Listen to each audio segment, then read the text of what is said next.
Hey everybody, good evening. It's so good to see so many of you here. I gotta talk more in the mic. Okay, all right, am I good? I can't tell how I'm doing this. So my name is Reverend Angie Abt, and welcome. So before we start, I have to always do a reminder about making sure you turn your cell phones off, because I have to do that with mine. So, and I want to ask, is there anybody that's here for the first time, like coming to a spiritualist worship service for the first time? Quite a few. Okay, welcome. So I want to start out and I want to read you a little bit about what this service is about. So this worship service is based on the religion of spiritualism. It started here in Western New York, that's good, right, in 1848. Spiritualism believes that life continues after the physical change called death, and that God is a loving God who wants only our greatest good. We are spiritual beings having an earthly experience as we learn lessons from spiritual growth. Spiritualism firmly believes that the gate of reformation or change for the better is always open to each of us. So one of the things that I love about coming and having these services is you get to see old friends, right? Because I think we're doing that a lot, and you get to meet new people. So we always ask if you could turn to the person next to you. Just introduce yourself.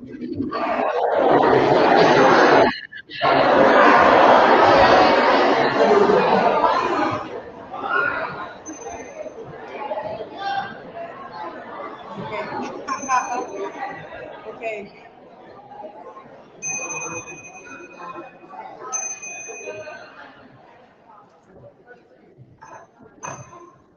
That turned into a party right away. You know, that's what we've been saying all day, that we were getting ready for a party tonight. So that's kind of how it feels. So I'd like to start out with prayer.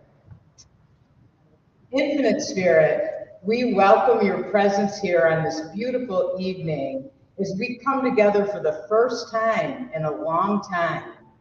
We feel your presence here with lots of healing, love, and peace.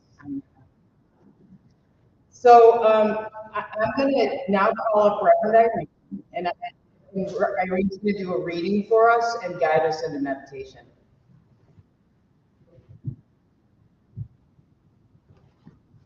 Welcome, everybody.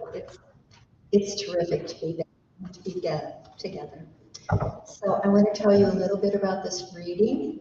It's a lecture on Thoughts Are Things, handled by Reverend Abt. It should have a seminary on Elmwood Avenue in Buffalo.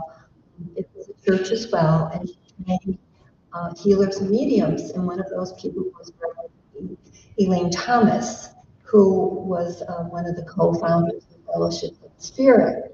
And Reverend Elaine Thomas, as we go down this lineage, taught so we thought it would be fitting to do this. It's an excerpt. You want to walk in the power of happiness, and you must give out happiness. Then you will send to those who are unkind a thought of peace, of holiness, and may they realize someday that they have this great power that can bring such joy into your own soul. You say, why am I doing this? Why should that be only me? No, my friend, it should be everyone on the earth plane. It should be power supreme, and the negativeness should be passed away. You are changing day by day into a more happy frame of mind.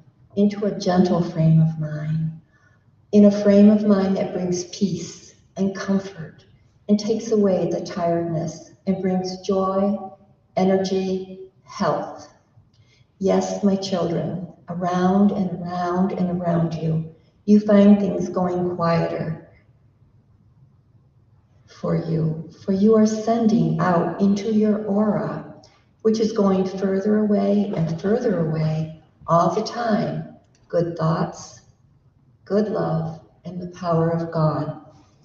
Knowing this is filling your rooms, filling everywhere you walk, everyone you look at, and everyone you touch. And so it is. And at this time, I'd like you to just, if you have anything in your lap, just to put it aside, make yourself comfortable. We're going to go into a very short meditation. All right, and I had this thought before I came to service tonight, which was, it's not so much the way you do meditation, it's the intention that you have with meditation. And actually, the purpose of meditation is to bring you into that oneness with the divine so that you experience it. So let's just start with some breathing. If you want to close your eyes, you're welcome to. This is only maybe 5 or so minutes. All right. So we'll start with breaths to help us relax and just take in a nice, deep, long, slow breath. Inhaling, hold it for a second, and then just exhale, letting go of thoughts of the day, any exertions you've made, decisions, all that busyness, just set it aside on the shelf. Okay, and then when you're ready, take a nice, slow, deep breath, all the way up to your collarbone. Feel that air filling you, and surrendering to this time, and just letting go, letting out anything that does not serve you. Let's take that last slow breath at your own pace, welcoming fortitude, wisdom, patience with this process of meditation, and we just let it out. And we gradually feel a letting go, a letting go. And if thoughts come into us, we let them be just like little fishes. They swim in and they can swim out. We just let them go. And we relax. We feel ourselves in alignment, coming into alignment, all our energy, as we open up to that which is purposeful and greater and so loving. And we give thanks for this time to come into oneness with that divinity. And we'll just take a minute or so of silence.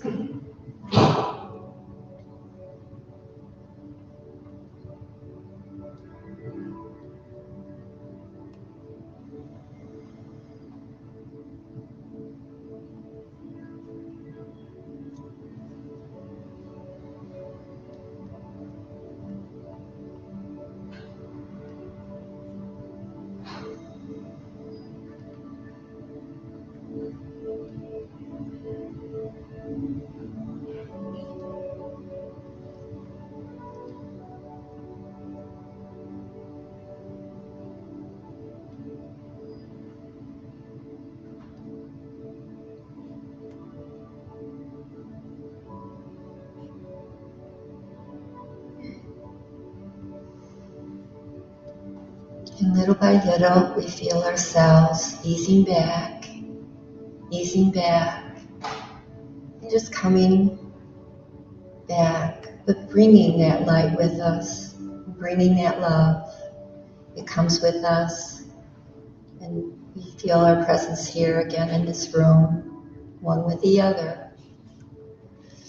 You can wiggle your fingers, wiggle your toes, brings us back to earth. So,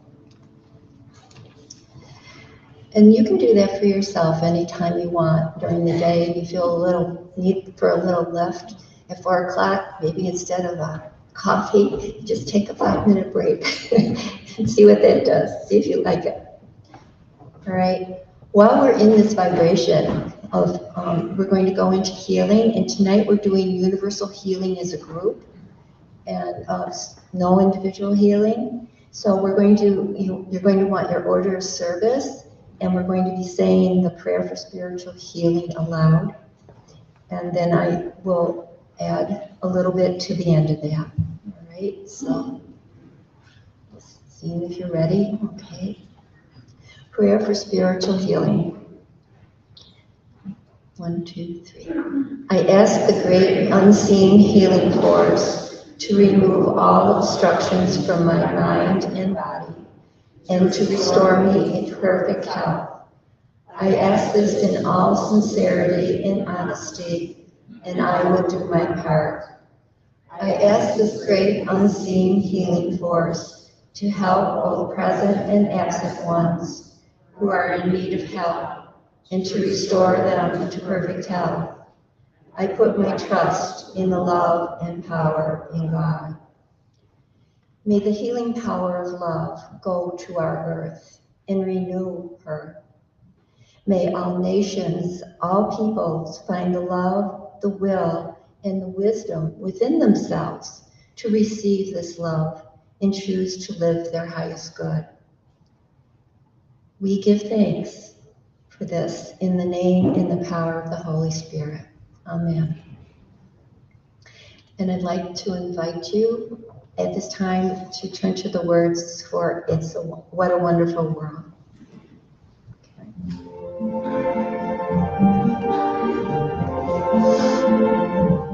I'll see Jesus.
Thank you. I'm going to sneak in a little tip here.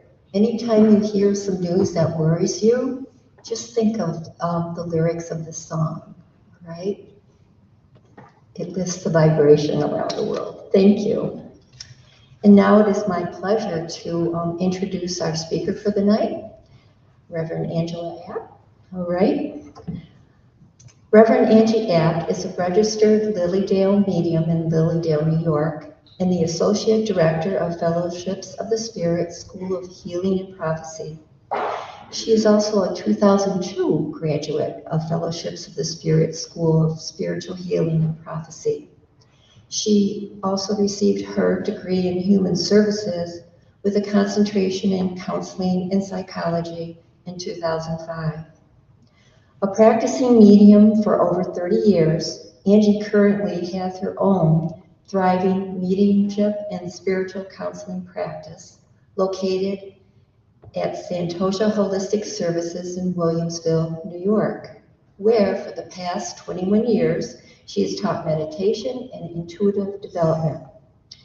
Prior to 2002, Angie worked as a customer relations manager in various industries for over 21 years. And I'd like to add, Angie is always learning. She's always investing herself in helping others grow. So it is my pleasure to welcome Reverend Angie Abt.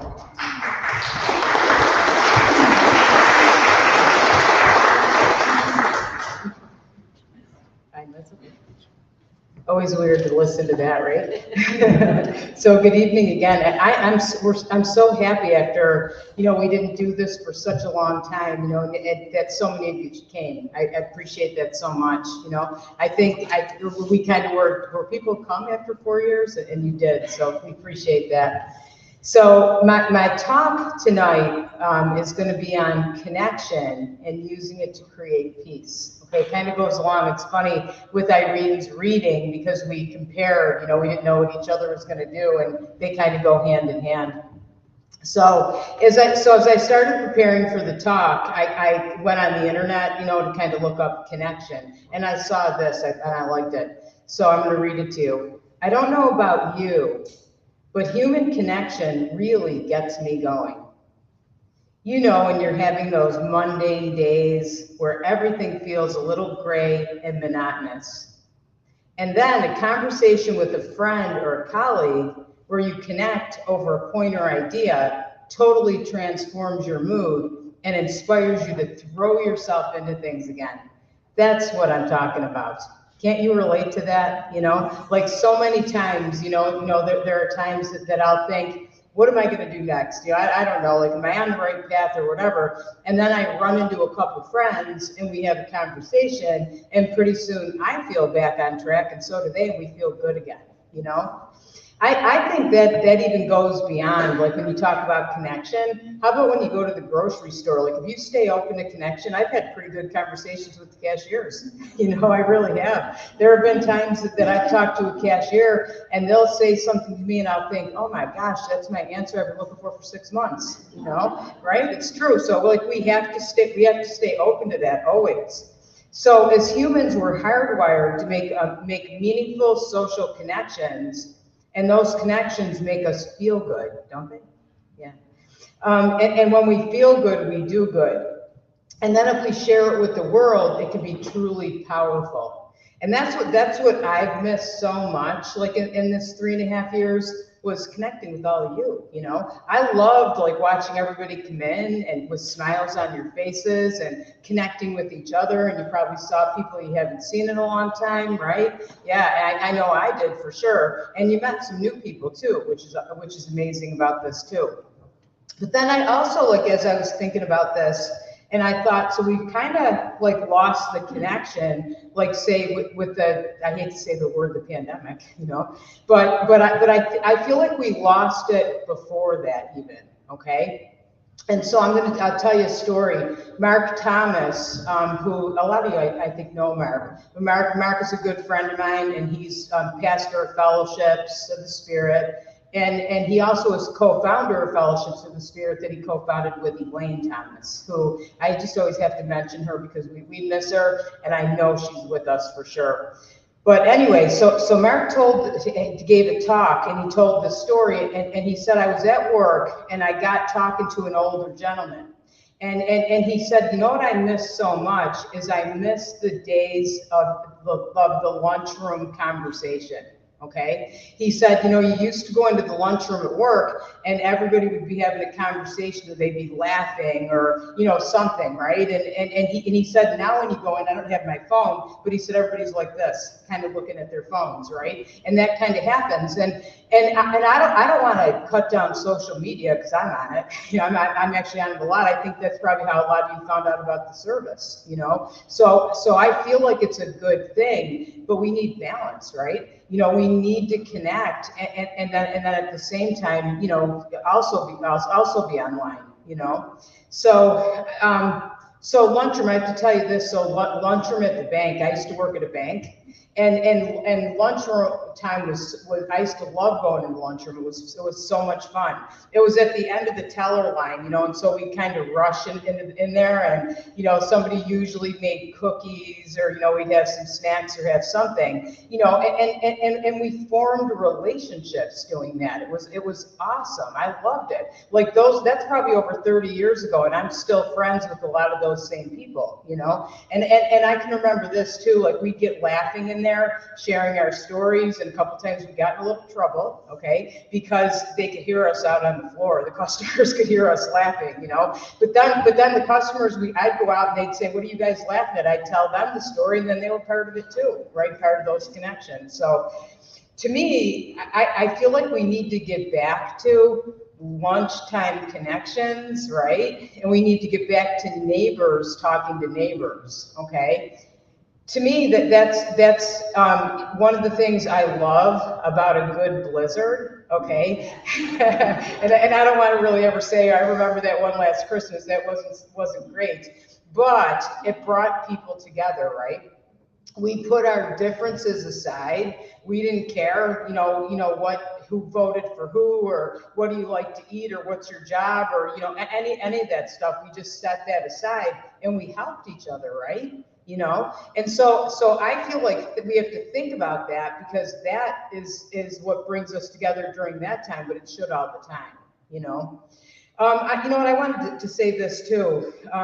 I think about like say connection and the internet stuff, and we think about our children, right? Okay, because I know like when I was a kid, I didn't have a cell phone, right? And I didn't have the internet. I had to go outside and talk to the neighbors, right? Or I had to call people up on the phone, and we learned social skills, right? And so I think today I feel like we're responsible. We have to teach the children that, don't you think? I know with my grandkids. So when I talk to them, if I ask them, I have to get them to put their phones down, right? So I'll ask them questions. Now if I ask them questions, they're like, I don't know, I can't remember, they don't give you answers. But if I start telling them stories, okay, and I start telling them, what went on with me at their age or what's going on with me, then all of a sudden they're telling stories back to me. And guess what? We're having a conversation and we're connecting, which to me is super important.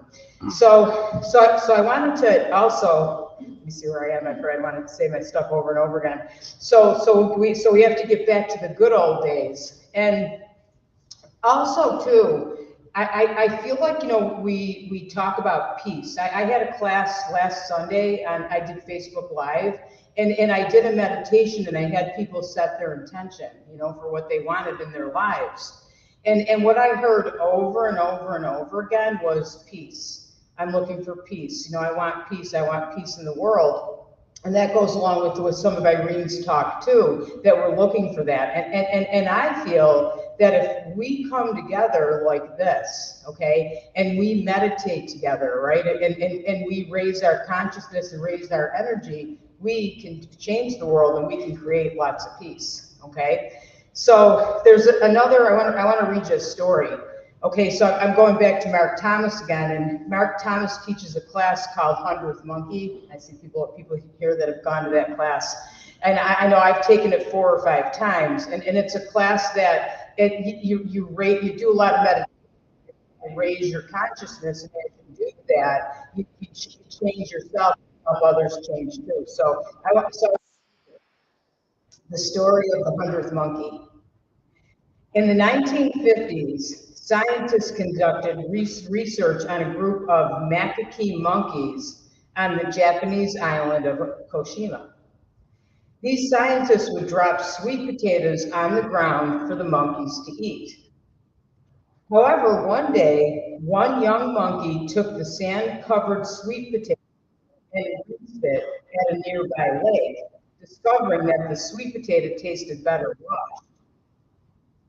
Not long after, more monkeys on this island adopted this ritual, which eventually and unexplainably moved across the water to monkeys being studied on nearby islands. And although these monkeys never came into contact and were separated by water, the act of rinsing food before eating it entered these species' collective consciousness and hence changed their pattern. This strange event was coined the 100th monkey principle, which stated that once a critical number of people's consciousness changed, and in this case that number was 100, a tipping point would occur which would lead to a change in group consciousness. What the 100th monkey principle demonstrated was the field and or the collective consciousness, which I define as a stream of energy that holds all thoughts, emotions, and storylines that impact both the individual and collective energy. Pretty awesome, right? You know, that they started that on one island and then it went to other islands, you know? And so that's why, like I say that if we come together, you know, and we create peace together, you know, and we meditate together and do what we're doing tonight, okay? I think there might be 100 people here. Okay, so we're talking about the 100 monkey effect. We're the 100 monkeys. Okay, you know, so and so we can do this because what's going to happen? You know, you're going to go home. I think you all do too. You're all smiling, you know, and so you're going to feel this sense of peace, and then you're going to go home and you're going to take time with you. Okay, and you know, and then tomorrow you're going to go to work or do whatever you do, and you're going to take it with you there. Okay, and that sense of peace is going to travel then, you know, with consciousness to other people as well. And I'll tell you, when I took the 100th monkey course, you know, you go to for a weekend and you meditate for the whole weekend, you know. So you really were in like a place of peace, you know. And I'd come home and my stepkids would be running around the house, you know, there'd be all kinds of chaos in the house. And I'd sit down kind of in a different frame of mind, and pretty soon they'd be sitting with me. You know, and then we would be talking about things, and it just seemed like the house was more peaceful, you know. And by that time, I was working at a car dealership, okay, and that was pretty, all kinds of crazy things going on there all the time. And it got to be that employees started coming and sitting in my office, and they didn't want to leave. And I'd say, I gotta work, you know, you guys gotta work too. You know, and they'd say, yeah, but I like the way it feels here. You know, it feels really, really good. There's something, it feels peaceful, and I go out, I have a better day. You know, so is it okay if I sit here for a while? And they would keep doing it. And that showed me that that's really true, you know, so we can pass that on person to person. That's all. So, you know what, I want you to just close your eyes for a second, okay? And I want you, because I want you to feel the energy in this room, okay? And this is energy that we're all creating together. Feel that peace.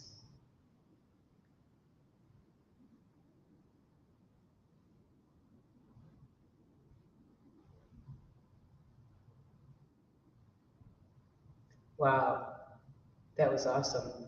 As you start coming back, I just want to read this.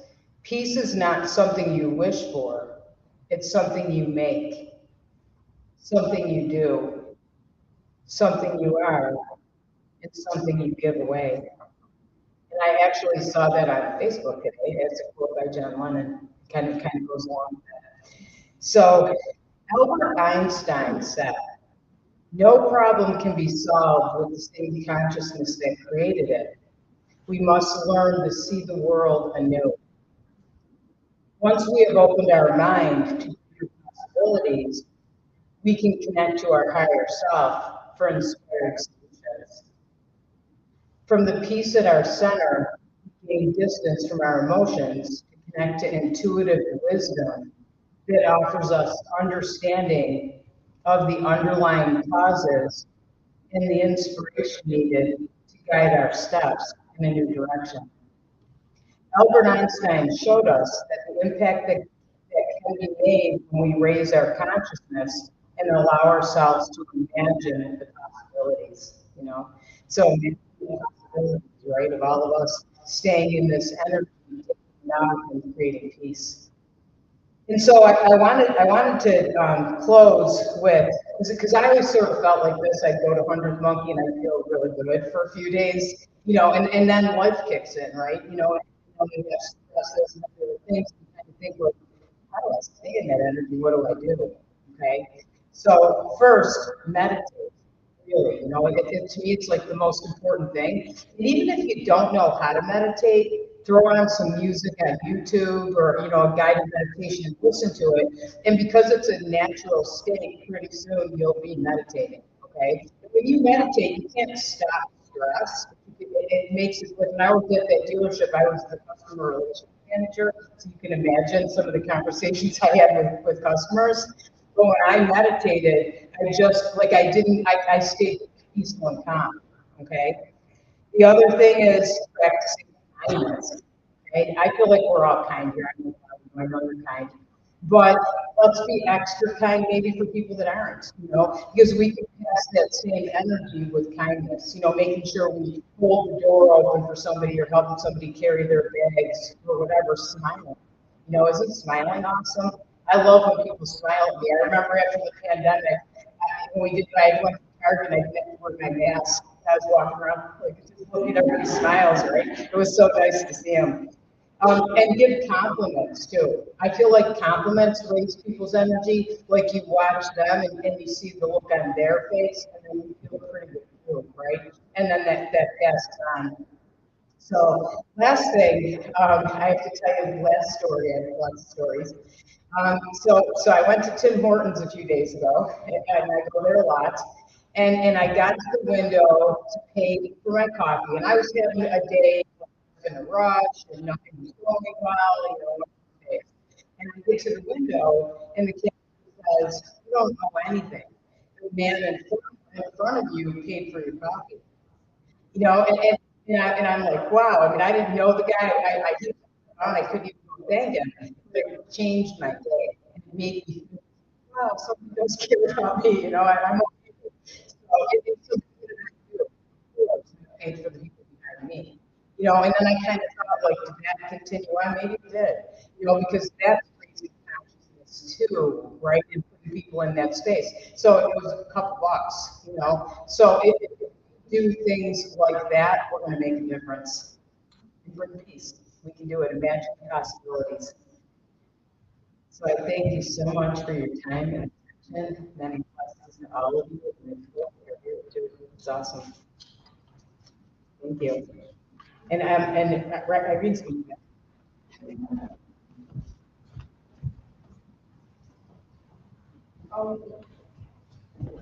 we were actually feeling earlier.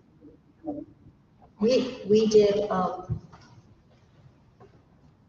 prayerful healing, but if we can just, first of all, I want to thank you for all this practical and spiritual living advice. So thank you so much. So for your stories. So if we can continue that feeling, that reminder of peace and healing, and so let's just set our intention that he can point that out to the people who face experience of the cancer state, right, for their highest good, whatever that is. So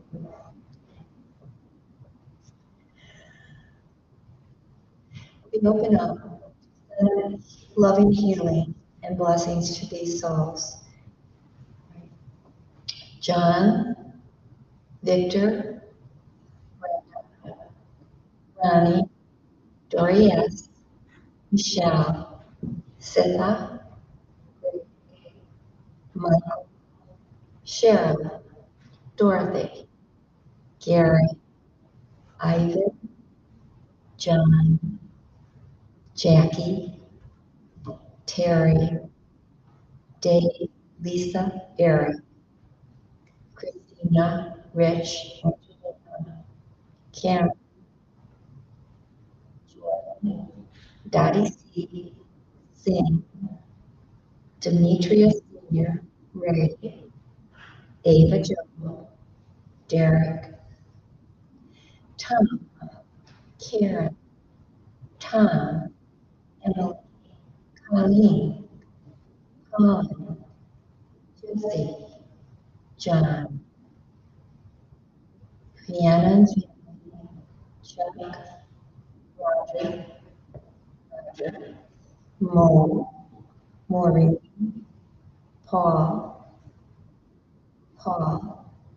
Char, Soph, Dobie, Michael, Nana,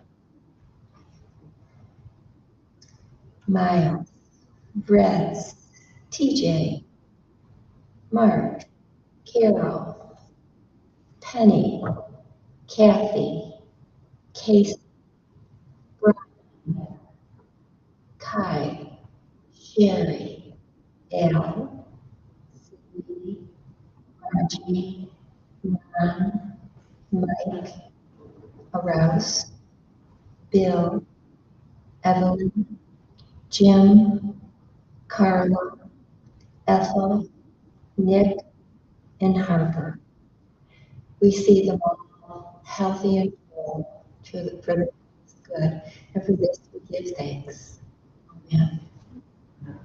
Thank you. All right. So at this time, a place of worship it's our collection time. So a place of worship is grown on love and strong intentions. We ask for your support as we strive to grow in love and understanding. As the baskets are passed from the bag, we invite you to offer both your spiritual and monetary blessings. And as they start, I ask the congregation to sing the song Imagine.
This month, all right? The first is the annual Feng Shui Energy Changes class, 2024. This is a really popular class every year. And this year is the Year of the Dragon. Linda Elson, who is here in the audience, I saw her. Linda Ellison says that in the upcoming Year of the Dragon, we can anticipate transformative energy, symbolizing strength, courage, and ambitious leadership. By embracing these qualities, individuals can focus on creativity, passion, and renewable energy, especially in their homes and workplaces through taking this class, right? And then you can find more information on Santosha's website, right? Second is the Guided Intuitive Development Circle with Angie Abt. It's offered on Zoom, starting Tuesday, January 30th, and after that, every other third Tuesday for a while.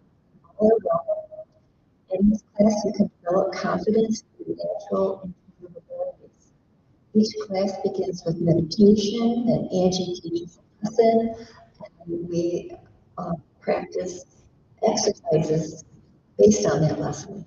These classes help you remember what your inner self already knows. And third, they're great.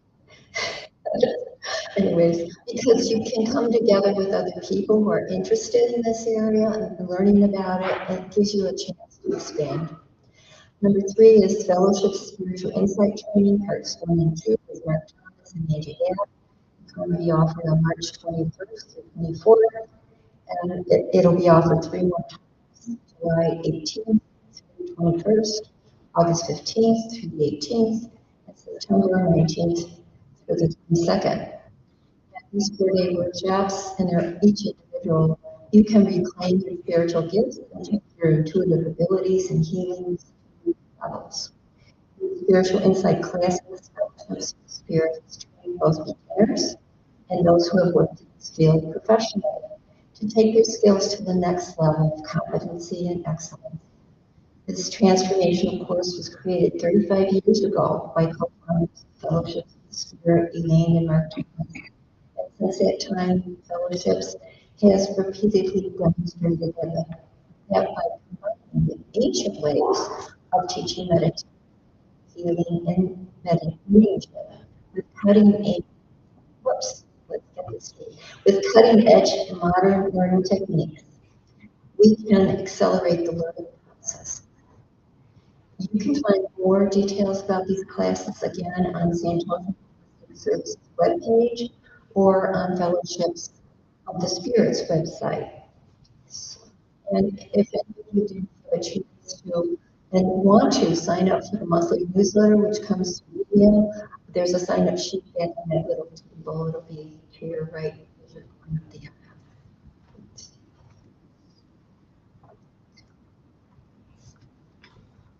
Thank you for listening. This brings us to the message portion of our service. Turn over. We switched back and